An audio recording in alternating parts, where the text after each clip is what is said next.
Fantasy Football Warriors, welcome to the first episode of the Fantasy Football Warriors podcast. The Tank Sinatra, Eddie Bravo, here to bring you fantasy football content. So let's get started, right? That's right. Here we are. Mock drafting today. We get a lot of questions about the importance of mock drafting. Why do you do it? What's the point? And really, there's a lot of benefit to mock drafting. Just from knowing where your players are, all the players are really, ADP wise, who your targets are round by round, what happens if one of your targets gets taken a round earlier, they get sniped, where do you pivot, things of that nature, right? That's right. And then, with anything, the more you do anything, the more practice you get, the better you get at it, right? And you don't want to be unprepared come draft day, the big day, right? Which is like 2 weeks away. Yeah, 2 we're weeks there. away. We got some football, baby. This is The the fantasy football gods smile down upon us once again. Okay, last little bit of prep that you got, so it's time to get it in. It's crunch time. that's right. That's right. We're 2 weeks out, so this is you got to get it in right now, right? Get caught up on all your fantasy news, all your training camp news, everything. Get caught up. Start mock drafting. This is a time we're in full bloom. Fantasy football season's upon us. Mock drafting season is here. It's So been let's here get to it. It's since been May. here, really. So we're using Fantasy Pros today for the sake of time. Depending on your platform that you play on, you want to mock draft using that platform, as each site has different rankings and things of that nature. You want to be mock drafting on the platform you're going to be using, right? For us, it's ESPN, typically for our league of record. But for the sake of time, like I said, we're using Fantasy Pros. So, let's get to it. Christian McCaffrey, CeeDee Lamb already off the board. No surprise there at 1 and 2, really, right? Oh yeah, we're doing this mock draft from my early round pick. We're at 3 and 4. If we do another mock draft before the season's over, we'll probably do a late round one because it obviously changes depending on where you're drafting at. So we're starting off with an early round mock draft here, and that's how this one's going to play out. Yep. Okay, so 1 and 2. Christian McCaffrey, CeeDee Lamb. No issues there, right? Could have been McCaffrey, Tyreek Hill, could have been McCaffrey, Jamar Chase, whoever, right? Those tier 1 players. But depending on how you like to draft, what your preferences are, I like running back early, right? So McCaffrey's off the board. The consensus 2 and 3 are Bijan and Brees Hall, right? So logic says go with Brees Hall. So I'm going to take Brees Hall right there. I could have easily gone with Bijan Robinson as well. Last year, Bijan did not really meet expectations, so I can see why there's the bad taste in people's mouths this year. But do not allow recency bias to affect your draft. He pretty much has the keys to the castle this year, based off the coach speak and everything, right? So You would think. he should have a much better year. He had Arthur Smith to contend with last year and other things that kind of kept him from meeting those grand expectations. But this year should really go beyond that. Yeah, I have heard rumblings of someone saying, "Oh, we expect Tyler Algier to have a strong role for us," and I don't know. I think that's coach speak. I don't Yeah. think they really intend on No, having some 50-50 split between them. I think no, they've already said they as want much, Bijan. I right? just They think want talking up Tyler Algier, you like to talk up your players in training camp. So I don't think there's anything there, but so I wouldn't be afraid of Bijan.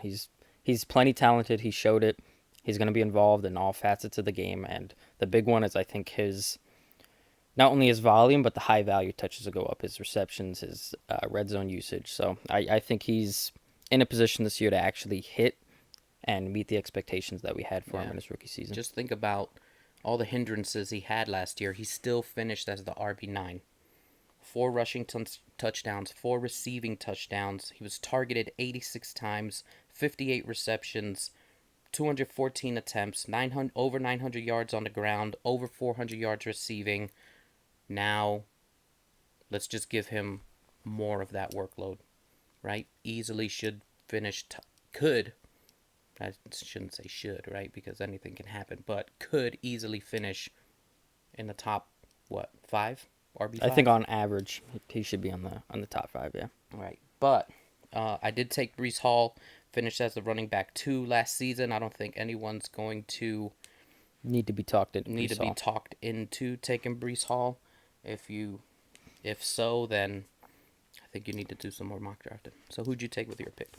So there was Tyreek Hill, Jamar Chase there, and I thought about going them, but Bijan was there, and we were just talking about him. So just looking at the historical data, you can see that taking a running back in the first round usually is more beneficial for your playoff percentage, championship wins, stuff like that. So I try to go running back in the first round where I can because it opens up build wise. I can really be adaptable to the draft depending on whether their running backs dry up in the next rounds, Yep. surplus at wide receivers. It opens me up to plenty of different avenues to maximize my draft.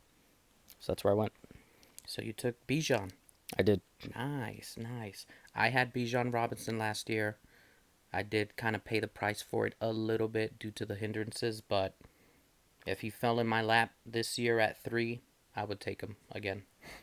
Maybe I'm just a glutton for punishment. Okay, so you are now Back on the clock. back on the clock. You've got Bijan. So like you said, this opens up a lot of avenues for here. We still got wideouts like London, Olave available, Pittman, Ayuk, which has had a lot of news recently. Mike Evans even, who seems to always go beyond his ADP value, but so boom and bust. I just don't. I'm not a Mike Evans grabber necessarily, just because I don't like the volatile nature of his game. Yeah, and you worry about Dave Canales leaving. Obviously, he was a big part of the offensive success and Baker Mayfield's success last season. So you worry about him leaving and going to the Panthers, what that's going to do to the offense. Yeah, And right. it sounds like Chris Godwin could have a better season. So that obviously brings into question what Mike Evans' season is going to look like. Not that I think he'll have a bad season, but it could be worse than what he had last year. Obviously, Mike Evans can win you weeks, right? Nobody's saying that. And if Mike Evans is your guy, go get him. But I, I don't care for the boomer bust nature of Mike Evans. All right. I'm going to go Drake London here. Give me. Tell me why. Talk me into it. For a moment here, I didn't want to do it just because I already started with Bijan, so Yeah. I'm about to lock myself into the entire Atlanta offense. Right. I'm going to grab Kyle Pitts and I'm going to grab Kirk Cousins next. But Drake London is a very, very talented wide receiver. If you don't know that, you need to pay attention, watch him play. He has been significantly hindered by Arthur Smith and the quarterback situation in Atlanta since he got there. If you look at his snap percentages, targets, stuff just doesn't make sense for what they were trying to do. I don't understand. Building a good offense is as simple as defining who your best players are and getting them using the ball, them right? as much as possible. Get the ball to your playmakers. And Arthur Smith just wanted to use everyone. And I appreciate the concept and the nature of it. Yeah, and right? I appreciate him trying to get everyone involved. And that's good for you, but at a certain point, you're just hurting yourself. Because at the end of the day, who they had behind Drake London, none of those guys were exceptional playmakers, exceptional receivers. So this year should be different with Drake London. All the camp indications are things are heating up, and the quarterback situation has improved. Might even be more important because Kirk Cousins is a head and shoulders above literally everyone they had back there the last couple of seasons. So just a overall situation improval for Drake London, and Drake London's heading into year 3, another year of improvement. So I think this could finally be the breakout year, and really he's the only wide receiver over there worth anything. They still don't. I mean, they have Darnell Mooney, but no one over there that's going to be an exceptional target earner historically. So it should be Drake London to have 25, 27, maybe even a 30% target share. Yeah, he already had a 23% target share last year, 31% air yards share. What really hindered him was touchdowns. But he's got Kirk Cousins there now, and Kirk Cousins has proven that he can support a wide receiver one. Drake London, Kirk Cousins. You talked me into it. It's too easy. Too easy. All right, so I'm on the clock now. I have a lot of avenues here. I have Olave there, another talented wideout who is kind of hindered by his offense a bit as well.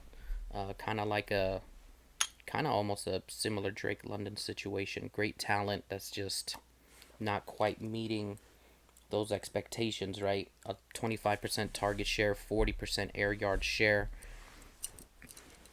5 touchdowns, over 1,000 yards. Could he see a better year, even though the quarterback situation has not changed, right? Derek Carr's still there. You want to hope for better. He finished as the wideout 16 last year, but do you take a chance on Chris Olave as your wideout one? I Right now on my roster, he would be my wideout one. I think you can take that chance because of one simple thing, and that's the offensive coordinator change. Pete Carmichael was terrible and just ran a uncreative offense, an unmodernized offense that just wasn't getting the job done. The new OC, Clint Kubiak, can't remember where he comes from, but I'm sure you've heard the name before. Mm-hmm. He's coming in, and the expectation Son of from Gary Kubiak. of what I've heard is they're using a ton of more motion, and if you look at some of these advanced fantasy metrics, offenses that use a lot of motion for the wide receivers, that actually correlates to more fantasy points per game for wide receivers. So with that, with a better scheme, with more motion, with an entire offensive system that should improve and change, you can expect that Chris Olave should be the primary benefactor and can have an uptick in his fantasy performances and the offensive success as a whole. And so I think there's a lot to look forward to with Chris Olave. He's shown he's plenty talented. And him also, just like Drake London, is going into year 3, should still be ascending talent-wise. So it's always important. I think it's all there for Chris Olave and Drake London. Same draft class, within a few picks of each other. Both were first-round wide receivers. I think this year should be the year for both of them to finally have systems in place and an offensive environment that should be more conducive to fantasy success. Yeah. So right now, really my thought process is Olave or Pittman here, who also had a pretty good year last season. 30% target share, finished as a wide receiver 13. Just one less touchdown than Chris Olave. Obviously, he had the Anthony Richardson quarterback situation that hurt me as well last year. But if I were to be targeting Anthony Richardson, right, in rounds, I don't know, anywhere from 4 to 5, let's say, would I be better off taking Pittman over Olave and putting that stack together? I think if you want to bet, if you're betting on the Colts to be a very good offense, it makes sense because, sorry, burp. Something that I don't think a ton of people look at is they evaluate just players. And now you're evaluating individual players to break out or have good seasons when you could be also evaluating offenses. You can be betting on offenses and then taking shots on those offenses that you think are going to be good because good offenses produce fantasy points. That's right. So it's much easier to evaluate teams because there's 32 of them as opposed to hundreds of players. Right. So you target these offenses, you evaluate the offenses, and then you think, okay, is this offense going to be good? I want players off of that offense. So you make a better bet than just betting on a player. You bet on an offense, right? So if you think the Colts are going to be really good, which all indications are that they should. Yep. Anthony Richardson stays healthy. Jonathan Taylor's healthy. Michael Pittman's good at football, and Shane Steichen over there is pretty damn good for the coach that he is, and I think he's doing a good job. And I think another year, it all should be in place for the Colts. So if you also believe that the Colts are going to be good, bet on that offense. Anthony Richardson, Jonathan Taylor, Michael Pittman are all good bets. Yeah. So Probably I'm going to be gonna a better let offense than the Saints, right? right, If we're just talking about that. right. So and that's what I was gonna say, right? All indications are that offense is gonna be better than the Saints. I'm gonna go with Pittman here and make my second pick. So now I have Brees Hall, I have Michael Pittman, I got my next pick coming up, and again I have a pretty good bevy here of even quarterbacks if I wanted to go quarterback that early. And no one's saying that you can't, right? Jalen Hurts is there right now. If you wanted to secure your quarterback, Patrick Mahomes is here, Lamar Jackson. I tend to not take quarterbacks that early, and that's not saying that that's right or wrong necessarily, but I want to build a foundation and grab the quarterback maybe at least at the earliest, maybe another round or two later. So I'm going to forego the quarterbacks here, even though there's three great ones on the board. If you want to go get your guy, go get your guy, but I'm going to pivot elsewhere. I have Ayuk, I have Jalen Waddle, Mike Evans. I could secure my tight end position right now and have a positional advantage that uh, we talk about at times, right? Sam Laporta's there, but then you're banking on Sam Laporta to have the same year he had last And year. the thing with that, I don't. Usually, it's you want to be first or last to take a tight end, right? You either want to get such an amazing value on tight end that it evens out, so you go super late, or you just get the best tight end, Travis Kelce, right? But I think it's going to be different this year. You just have, for the first time in, I want to say my entire fantasy football career, which is like over a decade at this point. Um, we have we have loaded talent at tight end. So Yeah, this by year. taking the first tight end, you're not locking in a positional advantage. I really don't think you are. I think you're getting the worst value on a good tight end. Right. I want to go somewhere in the middle to the end of like your top 10 tight ends. Your Evan Ingram, Jake Ferguson, Dalton Kincaid, etc., etc. Right. I want to be somewhere in there because I think all those guys could finish close enough to the tight end one, if not the tight end one, that it doesn't even matter. But you got them at such a better value, and when you're drafting, you have to think about the opportunity cost of players. By drafting this player, what are you giving up? And so the later you wait on tight end, the more you can get better players at your quarterback, running back, receiver, whatever, right? So if you can wait and get similar value as the person who spent a third round pick on a tight end, you're going to have a better thing going there, right? So I Right. don't think there's going to be some massive positional advantage this year by having the tight end one. Even last year, there wasn't. So things are changing in that regard. So I don't think you want to be the first to take a tight end this year. Right. So looking at the board, choosing between running back and wide receiver, really the best value I have here after looking at the board is Devin Achan, right? He's the one that can win me my league if all goes well, right? You want to draft players on their ceiling, right? So I'm gonna take Achan here and pass it on to you.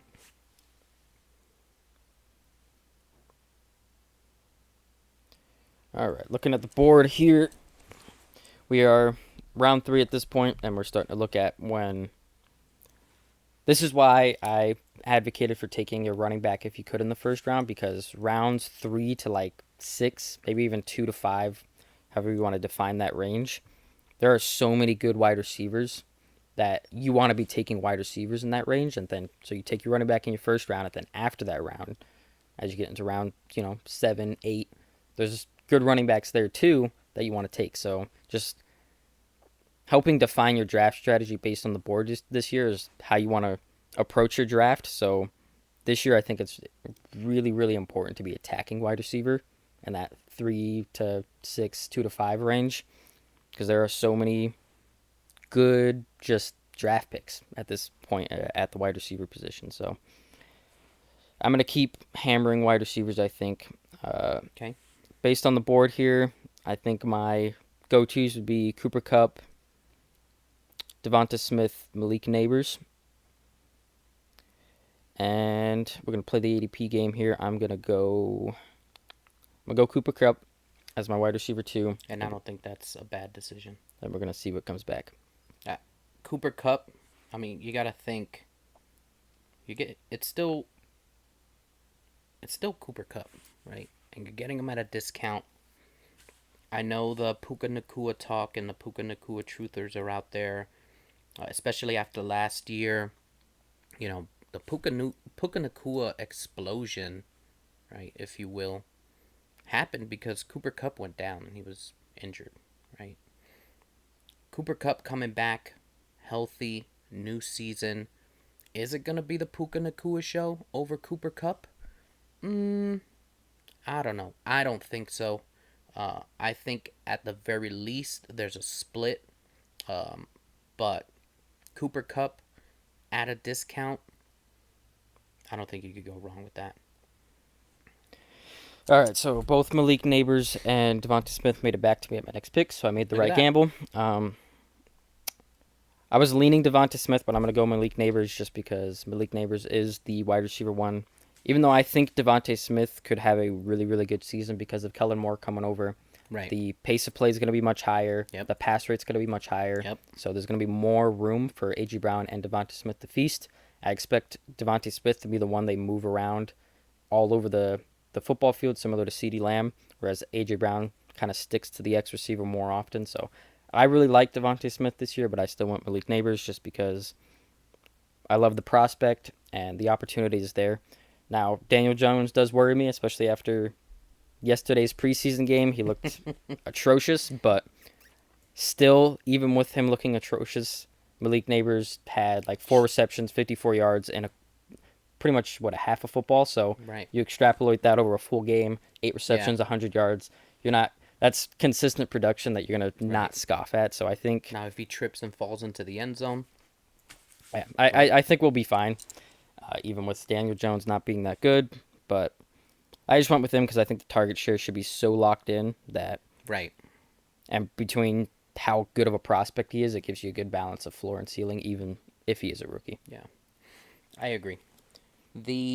So here we are, round 4, right? I've already got 2 running backs, 1 wide out. The wideouts here that I have left in this range, tier 5, tier 6, I've got Metcalf, which great player, talented. I've never really been a Metcalf wide receiver drafter. Just I don't even really know why, but I just never. He's just not a I don't consistent know. I've producer. He just just really never. isn't. Amari Cooper's there, and I've never been an Amari Cooper believer either. Not because of him as a player, but he plays for Cleveland. I just there's just nothing there for me, right? We talk about not just banking on players but offenses, right? And I Yeah. just don't believe that he's gonna be much more than what he is in Cleveland, and that's not someone I want on my team. So here, as I was stating earlier, looking for my QB in that round 4, round 5 range, Anthony Richardson is right there that I can pair with Pittman, and then I have a bevy of other wideouts and tight ends if I wanted to pick from to add to my roster. So I'm going to take Anthony Richardson this year to pair with Pittman, even though it's risky. It's super risky. He could go down again just like he did last year. He is a mobile quarterback, but he is if I'm shooting for the moon, Yep. he can win me my season. So I'm going to pair Anthony Richardson right now with Michael Pittman. Really, Anthony Richardson last year, when he was on the field, there was no quarterback in the league scoring more fantasy points than Anthony Richardson. Yeah, on a per quarter and per dropback basis, no one is even close. So Right. if he just stays healthy, he's almost a lock to be QB1 this year. Unless, Yep. again, the Unless he risk, gets unless he gets hurt right. again. Yep. Right. But I mean, Joe Burrow was hurt all last season and went out for the season. He's not a mobile quarterback, so it's Right. just Yeah, I get that. But pretending that a player's going to yeah. get injured is just not a good idea. But it's all about mitigating the risk with your early picks, right? You Yeah. can't win your league with your first picks, but you could damn sure lose them, right? So you got to mitigate risk. I already have Achan, who's risky. I already have Richardson, who's risky, right? So But my league first winners 4 win picks, championships. right? In my first 4 picks, I'm taking on a lot of risk here. But if it pans out, That's gonna be hard to take on week in and week out, right? So my next pick, moving on to the next wideouts here, I got Flowers, Kirk. Oh, C.J. Stroud is still there at QB for round 5. I Pass. got Higgins. I got Higgins. I got George Pickens. Until Is we know what's George going on Pickens with anything you're Ayuk, interested in? I don't like George Pickens. I think he has shown flashes of talent, but I don't think he's a consistent enough worker to develop into a true wide receiver one. I gotcha. Might be a hot take, and I mean he could, right? He's going into year 3 as well, but the character concerns that made him fall in the draft are the same ones that I think are going to hold him back for the rest of his career. I just don't think he operates best as a true wide receiver one, and I think if he has to this season, we're going to see that. Not to mention Russell Wilson looked like crap.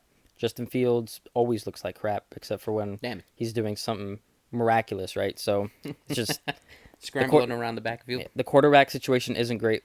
And who's their OC? Oh yeah, Arthur Smith. Why would we've seen what that is? We don't want him running that offense. It's not good for wide receivers. It's not good for pass catchers. Yeah, no. Arthur Smith does not run a friendly wide receiver offense. He just I'm a pass. And then, better yet, if Brandon Ayuk goes over there, then Brandon Ayuk is much better than George Pickens is if we're talking about a separator, a route runner, a consistent winner all over the football field. So then he gets pushed down to a wide receiver 2, like going in a range where I don't know. I don't love the George Pickens pick right now. You can start to talk me into it if Brandon Ayuk like signs with the 49ers, and then it's like, okay, but he's the only wide receiver over there. Right. So yeah. I'm not really interested in George Pickens either. I just wanted to know what you thought. So I got Zay Flowers here, and I could pair him with Pittman, but really the one I see here that I've got my eye on and maybe, hasn't been given enough love is Scary Terry. I got Scary Terry here that I can pair with Pittman. And his situation is going to get a lot better this season too. He's got Jaden Daniels has looked awesome. Right? And Jaden Daniels' game complements Terry McLaurin, right? Terry McLaurin's problem for seasons now is that he hasn't had quarterbacks that can deliver him the ball. Especially deep, right? And Jaden Daniels' game is buying time, scrambling when he needs to, and finding that deep guy. Yep. Right?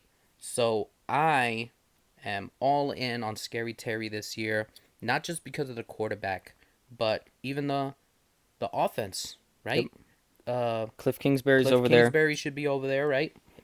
He's going to run a faster offense, pace of play once again, which, if you don't know what pace of play is, it's just pretty much how many plays a team is running, which more plays equal more fantasy points.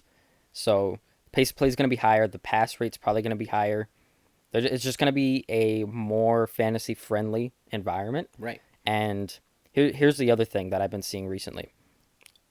Jahan Dotson has not taken a step forward. No. He's in a wide receiver battle with Olamide Zaccheaus. Dang. Okay, so you're not drafting Olamide Zaccheaus. Nope. But you're also not drafting Jahan Dotson. It sounds like every wide receiver behind Terry McLaurin right now is just not that good. Treading water. It just fighting for a spot. Which opens it up to being a whole lot of Terry McLaurin. Right. So, which I was surprised because I've kind of liked Jahan Dotson since a rookie, but he just hasn't really developed, and seemed to have a nose for the end zone. And I mean, he didn't do anything last year either. So yeah. I mean, so the point is, Jahan Dotson, who was supposed to be wide receiver 2, a sleeper, if you will, is battling Olamide Zaccheaus. Olamide Zaccheaus is not some great wide receiver. So if he's in a battle with him, you could probably think Jahan Dotson's not that great of a wide receiver either. Gotcha. So it's going to be the Terry McLaurin show. Everything from training camp, even in the what's the word I'm looking for here? The training camp that they had with the Dolphins. Oh, okay. Yeah. Jaden Daniels was shredding their defense, 5 touchdowns, 2 of which went to Terry McLaurin. Nice. In that period. So it just sounds like there's already chemistry building there. Right. It's probably going to be the Terry McLaurin show, and I think it could finally be his season. We've Finally. said it almost every year. Oh, Yeah, this is going to I be the know. best quarterback he's ever played with, but I think it's true this time. Yeah. I think it's not just people coping. Okay, that makes me feel a lot better about taking Scary Terry here with my 5th pick. All right, so All right, you're on the board, buddy. round 5, I am starting to think about my quarterback because I often wait too long. But Devontae Smith is kind of still there. But do I want to take a... All right, we're going to do here. I think Devontae Smith's too good of a value to pass up at this point, and we're going to hope Kyler Murray's there at the next pick. If not, we'll just cry about it, move on, right? That's it. But so I'm going to go Devontae Smith. We'll see if he comes back to me. And Damn it. Okay. I thought it was a risky one just because there was a lot of picks to go by. yeah, I was gonna say you probably want to secure. Devontae Smith's not gonna win you your league. It Kyler could. Murray can, Yeah, right? I can see that, but there's plenty of other quarterbacks. I can Oh wait yeah, for Jaden absolutely. Daniels. You could take Yeah. Jada Daniels. That's right. All right. So at my next pick here, I am starting to think about an RB2. Let's see, we got Najee Harris, don't love. Jalen Warren, don't love. I might be waiting No, longer over no here. hate for the Steelers fans out there. Yeah, this is a yikers, guys. I think I'm gonna wait. We're gonna go true hero RB at this point, and we're gonna wait a little bit longer. And I'm probably gonna go. Tank Dell is there, but I think I got enough wide receivers at the moment. So I guess I could go Jordan Love or Jaden Daniels. Both could be league winners this year. Jordan Love's already done it. We saw Yeah, him do it last year, but Jaden but Daniels got the rushing upside. right, I think Jaden Daniels is probably going to give you more upside there because of his rushing. All right, put my money where the mouth is. I said upside wins championships. We're going. You did. All right. Even though it's earlier than I would like for Jaden Daniels, because on ESPN you can get him in like round 9. But Right. that's why it's important to draft on your platform. But we like drafting on Fantasy Pros because it gives us a different kind of perspective, a different draft Absolutely. room, so that we stay more prepared. Because everyone has different rankings and how they value players. Not everyone drafts off of the board. So Right. having a ton of different exposure and experience makes sure that you Absolutely. are the most prepared that you can be. And this is why we mock draft, right? All right, so I'm on the clock here. I've already pretty much set up my foundation. 2 running backs, 2 wideouts. I have my QB. The world's kind of my oyster right now, right? So if I wanted to, I could secure a tight end and kind of shore that up. Evan Ingram is still there. Jake Ferguson. 2 very good values here in round 6. Tier 2 tight ends. Evan Ingram finished as the tight end 2 last year. So, not a bad value there. Jake Ferguson had a good season last year as well. As a rookie, too. As a rookie, finished as the tight end 9. But let me see what else the board has to offer, right? Because there is a chance that I can make this next pick and a tight end will still be there. You've only got, what, 4 picks that'll go by? So if we look at the board Right. here, both the people in front of you have tight ends. So Right. So, and that's why it's important to know as well your league, who you're drafting with, where the picks are going. Right? It's not just about waiting for your pick and then picking. Be aware of where these players are going, who has what on their roster to kind of have a better idea of what they may be picking and what you may be left with when your pick actually comes, right? because fantasy football, whether you're drafting, whether you're in season managing, is all about playing probabilities. You are just playing probabilities the whole way because you don't really know what's going to happen. So you play what's most likely to happen. So those 2 people in front of you have Travis Kelce and Mark Andrews. What's most likely to happen? They take Jake Ferguson and Evan Ingram with their next 2 picks? Absolutely. Probably not, right? So you play the probabilities there. As you're starting your lineup, you play probabilities. You're playing the probabilities all the way throughout your entire fantasy football season. So Okay, so looking at the board, the way it's played out, obviously I have my QB. I have no interest in Jordan Love. Some of the running backs that are upcoming, I don't really have an interest in either. Najee Harris, Jalen Warren, I feel like that's going to be a split backfield at best. Neither one really becoming the guy. Yeah. So I really don't have any interest there. It has nothing to do with Arthur Smith being over there, nothing to do with the offense, nothing to do with the players. I just don't like the situation back there in that backfield, so I don't want no part of it.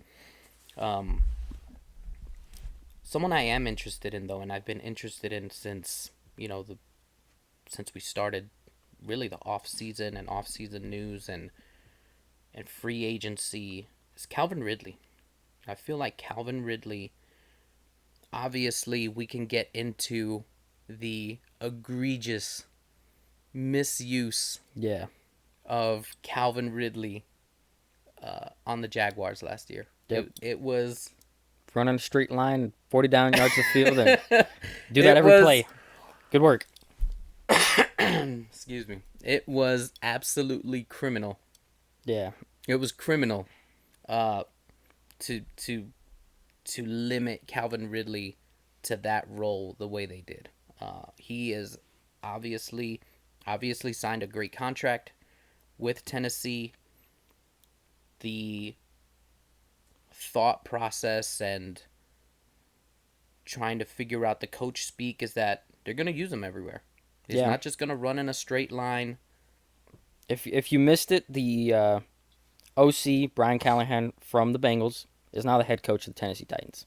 You will expect that they probably pass more, they play faster, and that Calvin Ridley is the de facto Jamar Chase of the offense, right? So I think he's set Absolutely. up pretty big to be And as much has been said, right? Yeah. So a wide receiver one this year, and maybe even a league winner, right? That could easily happen. He's been a league winner before. It's been several years, but he there's no denying the has talent. showed that he can be a high end fantasy Right. producer. So There's no denying the talent. and DeAndre Hopkins getting hurt in training camp only helps that because now he's missing Absolutely. all the training camp, might miss some of the season.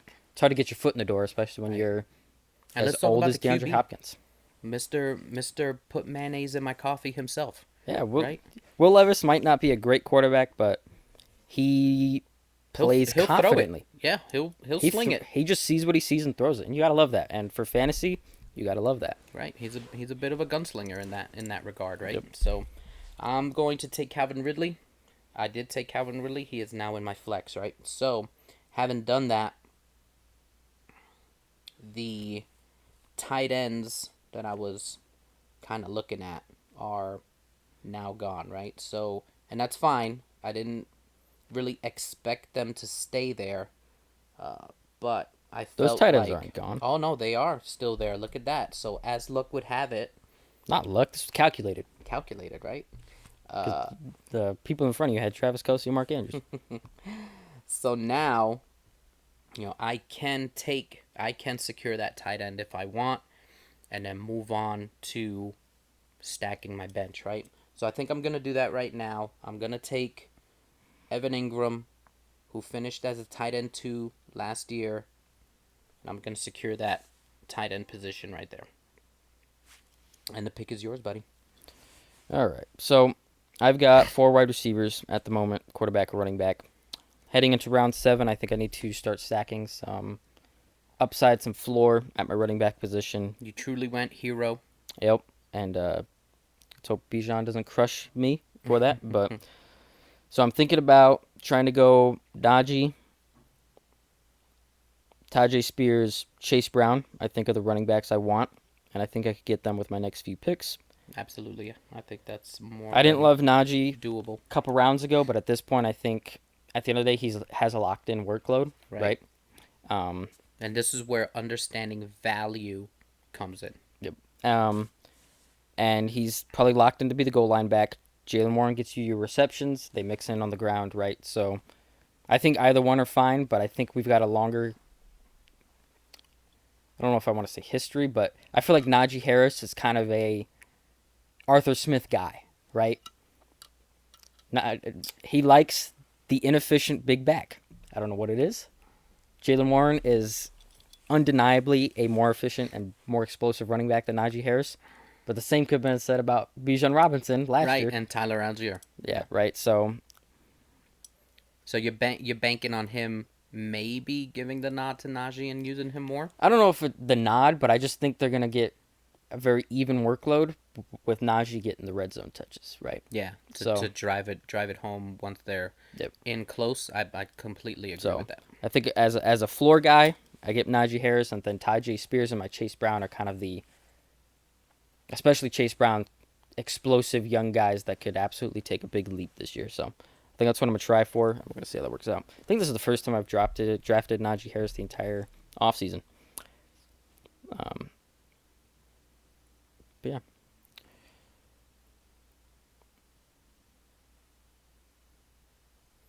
And for those that don't know what the hero running back strategy is, hero running back is you're basically taking a top tier running back to be the anchor really for that position. You're betting that that running back is going to score you so many fantasy points that you don't need another star top tier running back to complement with. at least the beginning of the season, right? Right. That's why you take your You shots as can people that right. can You can get develop back into that. on you could get by on complementary pieces because you're banking on that running back just being your hero, right? Yep. That's basically the strategy, right? So And I'm a firm believer in not crowning one strategy as the best. oh, absolutely not. You should know how to do every strategy, whether that's hero RB, robust RB, zero RB, whatever you want to, Yep. you know, endless supply of strategies. There isn't one that is the best in all situations. At least I don't think that. I think all of them should be on your toolkit to use based on what's happening in your draft room, because every draft room is going to go a little bit differently, and every strategy is going to be best used under certain circumstances, right? Right. So you kind of just you have to flow, you have to be like water in every draft room, Bruce Lee baby. So have all these draft strategies at your disposal, know how to maximize them so that on draft day, based on the draft board, you can maximize it. So Absolutely. that's just kind of where I went, and that's where we're going. That's right. Let the draft board talk to you, and then zig where others are zagging, and as the uh, as the board plays out, right? And understanding all the different strategies is what's going to help you do that. All right, so I took Calvin Ridley at my flex. I have 3 wideouts. If I wanted to, I could take another wideout. But really, what I'd like to do is find another running back if the value's there, if the price is right. So I've got Javonte Williams here. That Denver backfield scares the bejesus out of me. As we get closer to the season, I believe more and more it's going to be Javonte Williams and Jaleel McLaughlin. Right. So at least we'll have a two-way split and not like a 3-4-way Yeah. split. But with Javonte Williams taking most of the carries and Jaleel McLaughlin, I'm kind of especially at this point. I mean, round 8, almost round 9. It's very little risk at this point to take Javonte Williams for a guy who could lead his backfield in touches. Yeah. I mean, he led the backfield in touches last year, Right. right? So I think both are fine to take shots on because Yeah. I think both could be people you are starting. The other thing that scares me is the Cincinnati backfield, right? Chase Brown, Zach Moss. Where is it going to go? Like, if I had a clear indication right now that it was going to be Chase Brown or Zach Moss, I would feel better about the pick, right? Especially looking at the board right now, right? Because, and I say that because I have Jonathan Brooks there and Jerome Ford, right?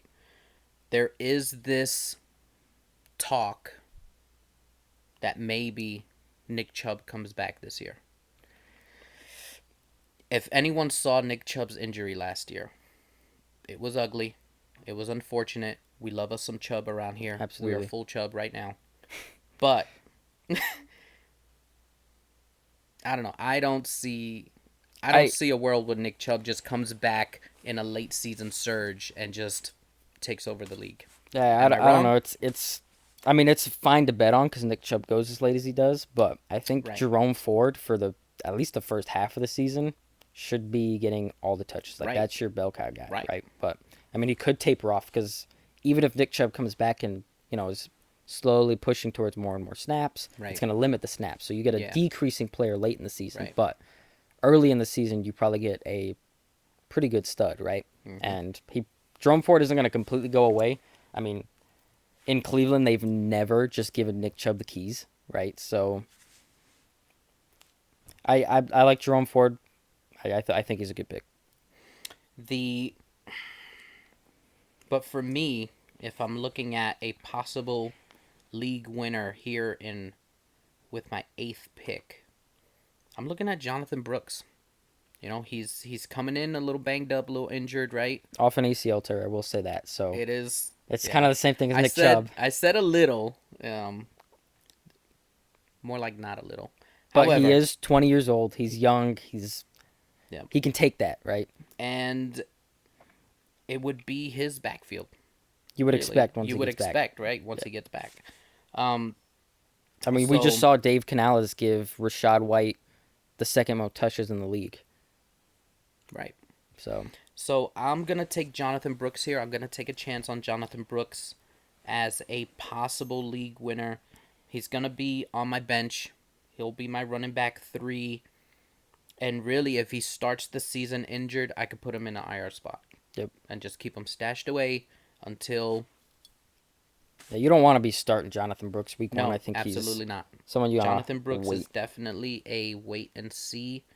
And since I already have Brees Hall and Devin Achan, I'm comfortable taking Jonathan Brooks here and stashing him away for later use. So I'm going to take Jonathan Brooks, put him on my bench.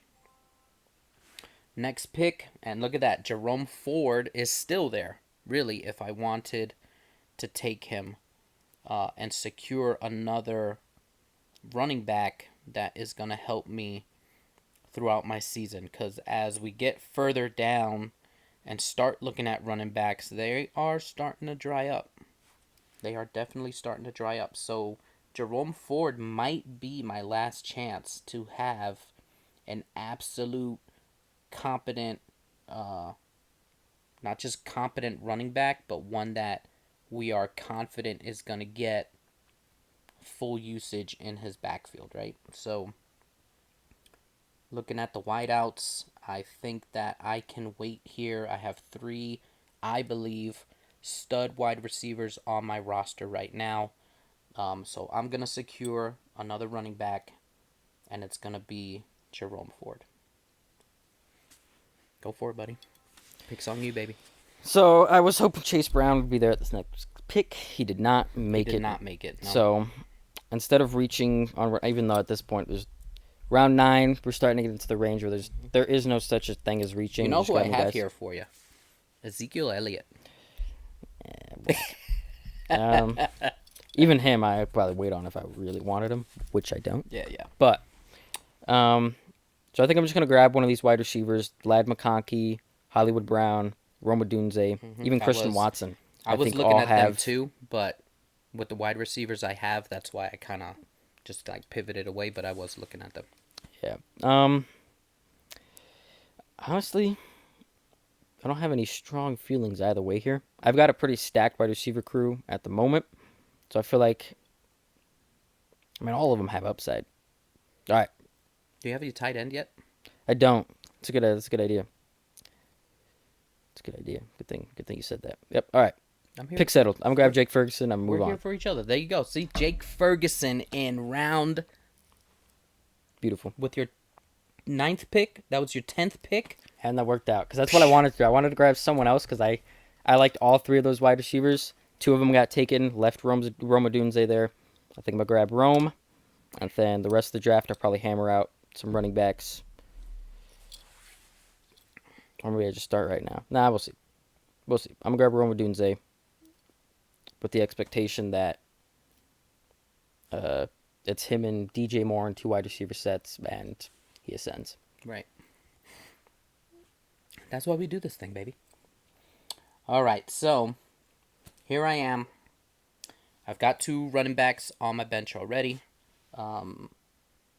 So do I really need to grab a running back even if there's value there? maybe not. So I'm gonna go look at wide receiver and see what's there, right? For me, I like having a balanced roster construction. I don't like having more positions over another. I don't love stacking wide receivers and having few running backs. I don't necessarily, as much as I love grabbing running backs, I don't really like having a ton of running backs and too little wide receivers. I've done that so many years of my existence, right? Just load up on running backs and the wide receiver. It could be anyone, right? I do like to have a balanced roster construction. I feel like I have enough running backs on board already. So I'm gonna search for a wideout that could help me out down the stretch, right? We got Jacoby Myers here, which for this round, right? Good floor option. Right, we're in pick 10. For me, really, what I'm looking for here, as you always look for, is ceiling, right? Who can give you a ceiling where if you need to put them and play them in a pinch, could help you win your week, right? Is Jacoby Myers that Well, guy? that's not a ceiling. That's a floor play. A ceiling is someone who can become a consistent starter. Well, what I mean by that is, okay, so we have Rashid Shaheed here, right? That's a weekly ceiling, right? Right, right. He has had weeks where he's scored over 20 points, right? So if I needed to put someone in my lineup in a pinch, right, that could potentially get me those points, that's what I'm looking for. I'm not looking for a floor, right, player that's going to give me 10 consistently every week. Yeah. Like, I don't want to put someone like that on in a pinch, right? I want someone that could potentially explode for me on a given week, right? I don't think Jacoby Myers is that guy. Yeah, he's gonna give you a 10 points, Right. something like that. Yeah. I've got Jameson Williams here for Detroit, who maybe He's no could floor, be all ceiling. Yeah. right. Could be that guy, right? There's no floor there. You're putting him in hopes of a great week, right? If you needed to throw him into your lineup. I don't know. I'm not a super big Jameson Williams believer either. I can tell you the exact moment I knew Jameson Williams was gonna be a bust. Tell me. Draft night that was the 2022 draft, I think. I want to say the 2022 draft. Draft night. The Detroit Lions go up there. They pick Jameson Williams, and Jameson Williams comes out on that stage not happy. You just got drafted by an NFL team. Your dreams are being realized, and you're not happy because you got drafted by the Lions. And you're like, the Lions stink. Obviously, they don't. But back then, they were still a stinky team. He didn't seem grateful. He didn't seem excited. He didn't seem happy. You could just see it in his demeanor, his attitude. And Yeah. right then, I knew this kid's a loser. I love it. I love the take, man. I I'm love sorry. The take. It might be harsh, but I just knew then. I was like, I don't have high hopes for this guy. Yeah. If you can't, because I think your attitude is one of the biggest determiners of your success coming from college to the NFL. Because it Just doesn't in matter. life. Yeah, Right. in life, right? Because if you come out of college thinking you're hot stuff and you're the best thing since sliced bread, you're wrong. There's too big of a jump. I don't care who you are, from college to NFL. You need to be a worker, and you need to be ready to put in the work You need to to be take that ready step. to contribute and help this team, whatever team it is, ascend. Yep. And I That's just your did job. not get that. Yeah, I get that. He had this vibe like he was so much better than the Lions that he needed to be taken by a different team, and it was just I knew right then. I was like, nah, I don't believe in Jameson Williams. I So, Yeah, that's a non-football take. That's a character take, but I think that is very, very important for fantasy football and football in general is assessing a person's attitude, their character, because that's what it takes. It takes work to be good in the NFL. Every season, every training camp, every week. And I just didn't get the vibes from Yeah. Jameson Williams that he cared. I got you. I hear that. So, I do. Loud and clear. and it showed so far. So far, Yeah. I hit the mark here, but we'll see going into this year. And I understand the excitement with Jameson Williams just because he was a highly touted rookie, and now he's the number two receiver because they got rid of Josh Reynolds, Mm-hmm. so he's Yeah. stepping up now. Yeah. But This could be. He could prove us wrong this year too. but even if he does, I don't think he's gonna hurt you because he's at best the third target because he's not gonna be above Amon Ra and he's not gonna be above Sam Laporta. Laporta. So Yeah. at best, he's the third target on this team, even Right. if he He's going to be the takes the field role. stretcher. That's just what he's going to be, right? So, Um, but anyway, and the same thing could be said for another person I'm looking at here is Rashid Shaheed, right? So, looking for that, you know, ceiling week to week, I've seen Rashid Shaheed do it in the past.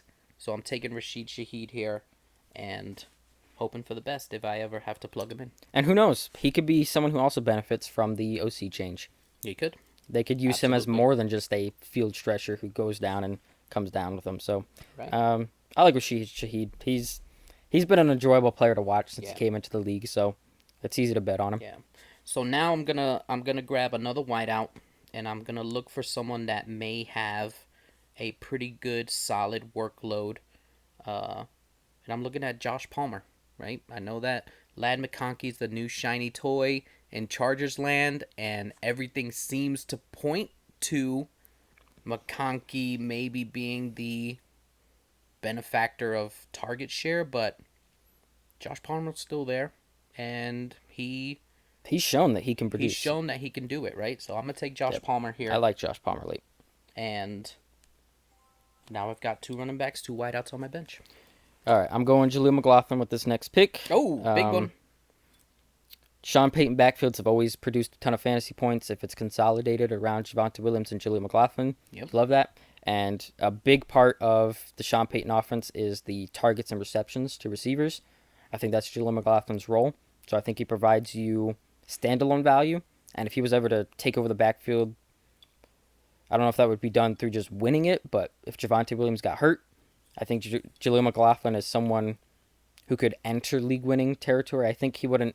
He's not someone I think he's going to get like 89% of the carries or anything. Right. I think Audric Estime comes in and takes some of that Some of workload. that, yeah. But I think the split shifts towards a Oh, yeah. 55-60 towards Jaleel McLaughlin at that point as opposed to.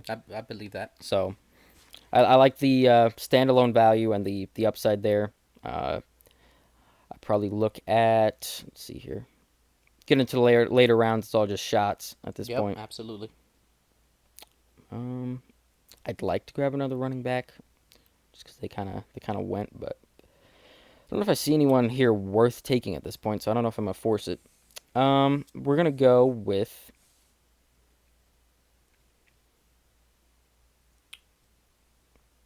Could take a chance on Marshawn Lloyd.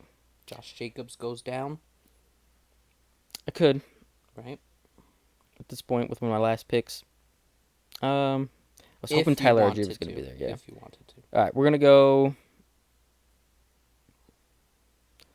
Yeah, I think we'll go Marshawn Lloyd. Just well, I think he's hurt right now. I'd like to take that pick back, but it's over. I'm just gonna talk up Marshawn Lloyd for my sake. No, he's a talented rookie. The analytics crew really like him, but good rookie. Could be in for a backfield that's historically been split, right? With Aaron Jones, Jamal Williams, Aaron Jones, A.J. Dillon. Now it could be Josh Jacobs, Marshawn Lloyd. On a good offense, it's a fine shot to take. So why not with one of my last picks? I'm not needing to use this guy. If he comes out late, cool. If he doesn't, I drop him. I grab someone off the free agency. Yeah, I like Marshawn Lloyd. You know, obviously a good talent coming out of college. Matt LaFleur has never given any one running back the keys to the castle. Yep. Ever. And I don't think that changes with Josh Jacobs coming in. I really don't. I don't think he's just going to primarily use Josh Jacobs because his entire coaching history has not indicated that. Yeah. Right? So I think Marshawn Lloyd is going to have a role here similar to what he's always done, right? Going back to Derrick Henry and Deion Lewis, going back to Aaron Jones and Jamal Williams, going back to Aaron Jones and A.J. Dillon. Marshawn Lloyd's going to have a role. What that role's going to be, I don't know. But Uh, if Josh Jacobs, if something were to happen to Josh Jacobs, I think you have easily a league winner on your hands because who else is going to give the rock to after Marshawn Lloyd? AJ Dillon, baby. AJ Dillon, maybe, right? And just kind of rotate through them. It is definitely possible, right? But um, I don't know. I like Marshawn Lloyd here late if you're looking for someone with league winning potential. And that's what you want from your handcuffs, right? You want Yep. handcuffs that have league winning potential, right? Have a chance to do that for you. So I'm on the clock. Pick 12, right? We are down to, as Nacho Libre would say, down to the nitty gritty, That's right. right? Down to the nitty gritty here. And really, if I'm, speaking of possible league winners, right? What I'm going to do here is I'm going to kind of reach down to the bottom of the barrel, if you will, because really, right now it's all about getting the guys that you want. There's no real kind of reaching here once you reach pick 12, round 12, whatever you want to call it, right? So I'm going to take Taysom Hill to back Beautiful. up Evan Ingram. All the buzz for Taysom Hill during this offseason is that this, by all indicators, could possibly be the Taysom Hill usage year, right? We've all seen Taysom Hill year in and year out at some point go nuclear, right? Because the guy does it all. He throws, he catches, he runs, and all anyone has ever hoped for out Is of a Taysom Hill consistent is a workload. consistent workload. That is it. That's all anyone's ever been wanting out of Taysom Hill is a consistent workload. And right now, the coach speak is that they're going to give him that. They're in love with him over there. Yeah. Right. So for me, at this pick, possible league winner, Absolutely. I'm taking Taysom Hill. Yep. So my next pick here, after I've secured that, Defense kicker, call it a day. right? Looking at defenses and kickers, not gonna waste time with another bench spot. I've got some really great defenses here that are left, right? That have already shown in the past that they can help you win your league, right? You got the Steelers still here, Buffalo still here, Houston has an ascending defense right now, Miami's still there, but At the end of the day, drafting a defense doesn't matter. right, You're because you likely to never drop know. that defense and grab the Yeah, one you off of never free know agency. what you're gonna get year to year, right? But for me, I'm going to take Buffalo just because over the past few, at least, seasons, they have been a fantasy friendly defense. They've got the track record for it. So I'm just going to take Buffalo. Call it a day. All right, my last bench spot, I'm going to grab Jalen Polk. Just some more rookie exposure with a wide receiver that could lead his team in targets, right? Drake May look good in his preseason debut, so He did. moving on to defense here, I'm going to grab the Lions. I like the Lions this year as a Yep. defense. We'll see what happens. Yep. So, Another ascending defense for sure. and then kicker All right. doesn't really and matter. Our kicker doesn't really matter, Another right? person you might drop and just Yeah, grab a I've different got one. Brandon Aubrey, Harrison Butker, right? So let me just grab a kicker that's attached to a good offense. Or you could say grab a kicker that's attached to a bad offense because then that means they're going to have to kick, right? But they might not ever get in range But they either. might It might not just ever be a get in punt. Yeah. range to kick either. I think that with the kickers I have here, Aubrey, Butker, Fairbairn, Sanders, Younghoe Koo, there he is. I guess it doesn't matter, right? Nope, we've I'm spent just- longer on this than we need to. I'm just going to take the number 2, Brandon Aubrey, and just call it a day. I will go kicker the dicker. Oh, it's you again. My God. All right. So, since it is me again, one last time, I'm just going to look at any bottom of the barrel running backs. I don't see anything here at all that I want. So, I'm going to look at wideout. And look at that. My baby boy, Wanda Robinson. Wandale Robinson, right there Love me saying, some Wanda like Robinson. mini me, "Eee!" Boom, Wandale Robinson. Done with my last pick. All right, now I will grab Cameron Dicker. All right, and that's the draft complete for today. There you go. So, we hope you got something out of this, whether it was fantasy nuggets, player nuggets, whatever, mock drafting insight. We hope that you got something out of it. We enjoy doing it. We're passionate about fantasy football. We love it. We live it. So, anything to add there? I don't think so. If you got something out of this, if you enjoyed it, hit the like button. For more, subscribe, obviously. We'd love to hear any input you have on your picks or our picks or anything like that for the season. We like to talk about fantasy football, so we'd love to talk about fantasy Yep. football in the comments. So Leave comments below. We will answer the comments, and I think that's about it. that's about it, huh? Um, this is the Fantasy Football Warriors podcast, and another thing that I'd like to leave you with is let us know what your rivalries are coming up in your league, right? Who are your rivals? Who are you looking forward to playing? Why? Maybe it was someone that dropped you out of the fantasy playoffs last year and you're looking for some payback. Maybe it's someone that you've been in your league with for years and you have this ongoing battle. Let us know what your rivalries are. We'd love to hear about it and start the conversation on that as well. Yep. Fantasy football is all about community and camaraderie. So Yep. Outside of that, the Tank Sinatra, Eddie Bravo signing off. Thanks for joining us. We'll see you next time.